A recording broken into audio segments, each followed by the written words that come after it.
Assalamualaikum warahmatullahi wabarakatuh. Nama saya Az-Zahra Febrianti dari kelas 10 IPA 2. Jadi di sini saya akan menjelaskan tentang pencegahan kerusakan bumi melalui EcoGreen. Jadi kalian tahu gak sih apa itu EcoGreen? EcoGreen sama dengan ramah lingkungan. Penjelasannya itu sebuah gerakan berkelanjutan yang mencita-citakan terciptanya perancangan dari tahap perencanaan, pelaksanaan, dan pemakaian material yang ramah lingkungan, serta penggunaan energi dan sumber daya yang efektif dan efisien. Hal ini dikarenakan efek global warming yang semakin parah dan sangat berdampak bagi kelangsungan hidup manusia. Nah, sebelum masuk ke materi pencegahan kerusakan bumi melalui EcoGreen, saya mau ngebahas sedikit tentang pemanasan global. Pemanasan global adalah suatu proses meningkatnya suhu rata-rata atmosfer, laut, dan daratan bumi. Data dari Organisasi Meteorologi Dunia menyebutkan bahwa pada tahun 1990 dan 2014, pemanasan global meningkat hingga 36%. Meningkatnya suhu global diperkirakan akan menyebabkan perubahan-perubahan yang lain, seperti naiknya permukaan air laut, meningkatnya intensitas fenomena cuaca yang ekstrim, serta perubahan jumlah dan pola presipitasi. Akibat-akibat pemanasan global yang lain adalah terpengaruhnya hasil pertanian, hilangnya gletser, dan punahnya berbagai jenis hewan. Lalu, bagaimana cara mencegah kerusakan bumi melalui EcoGreen? Yuk simak dan dengarkan penjelasannya. Yang pertama, caranya adalah membuang sampah pada tempatnya. Membuang sampah merupakan hal kecil yang dapat kita lakukan, namun berdampak besar untuk bumi kita. Dampaknya akan membuat bumi menjadi kotor, serta dapat menyebabkan banjir. Menurut data Kementerian Lingkungan Hidup dan Kehutanan, bahwa di Indonesia memproduksi sampai hingga 65 juta ton pada tahun 2016 lalu, dan jumlah sekarang naik 1 juta ton dari tahun-tahun sebelumnya. Yang kedua adalah mengurangi penggunaan kertas. Kertas berasal dari pohon. Banyak masyarakat yang membuang atau memakai kertas dalam jumlah yang besar untuk kebutuhan yang tidak penting. Nah, hal yang perlu kita lakukan adalah dengan membatasi pemakaian kertas untuk keperluan yang penting saja. Yang ketiga ada mengurangi penggunaan plastik. Gerakan mengurangi kantong plastik kini banyak dilakukan. Padahal, kantong plastik awalnya diciptakan justru untuk menyelamatkan bumi. Dahulu, pada tahun 1959, Sten Gustaf Thulin di Swedia menciptakan kantong plastik sebagai pengganti kantong kertas. Pada saat itu, semakin banyak penggunaan kantong kertas berarti semakin banyak juga penebangan pohon. Lalu muncul ide untuk membuat kantong plastik yang tahan lama, sehingga bisa digunakan berkali-kali untuk mengurangi penebangan pohon.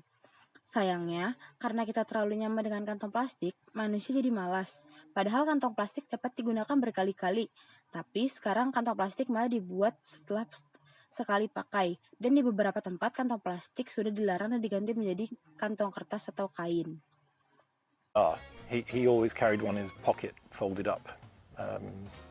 It was just something he had with him. So, what we're all being encouraged to do today, which is to take your own bags to the shop, he was doing back in the 70s and 80s, just naturally because, well, why wouldn't you?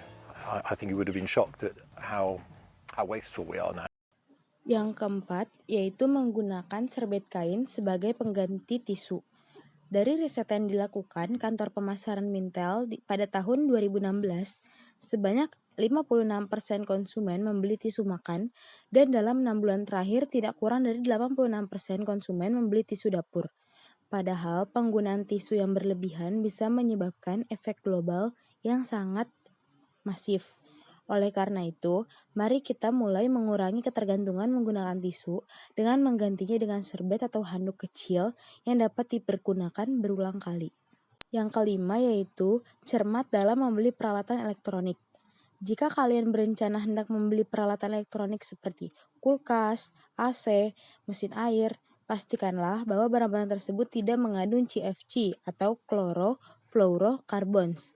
Karena CFC yang dihembuskan ke atmosfer dapat merusak lapisan ozon. Yang keenam, menerapkan sistem 3R. Penerapan sistem 3R merupakan solusi dalam mengelola sampah menjadi berguna seperti kompos atau menjadikan sampah sebagai sumber listrik. 3R merupakan singkatan dari reduce, reuse, dan recycle. Yang pertama, reduce. Reduce merupakan upaya untuk mengurangi timbunan-timbunan sampah di lingkungan sumber dan bahkan dapat dilakukan sejak sebelum sampah dihasilkan.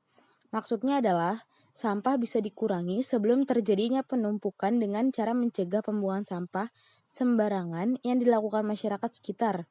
Dengan adanya pencegahan tersebut, maka penumpukan sampah tidak akan terjadi. Yang kedua adalah reuse.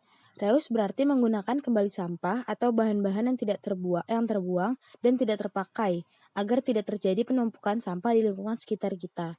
Ada banyak sampah-sampah yang dapat kita gunakan seperti kertas, botol bekas yang seperti bekas-bekas minum-minuman, kaleng susu, dan semua itu dapat kita gunakan dan manfaatkan seperti merubahnya menjadi pot tanaman atau kerajinan tangan dan juga kreativitas lainnya.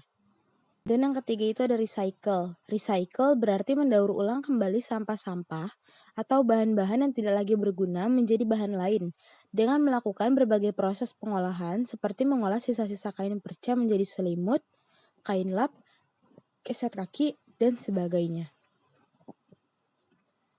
Pesan saya pada video ini yaitu, yuk jaga bumi kita agar tidak terjadi kerusakan. Hal kecil yang kamu lakukan bisa berdampak besar untuk bumi ini.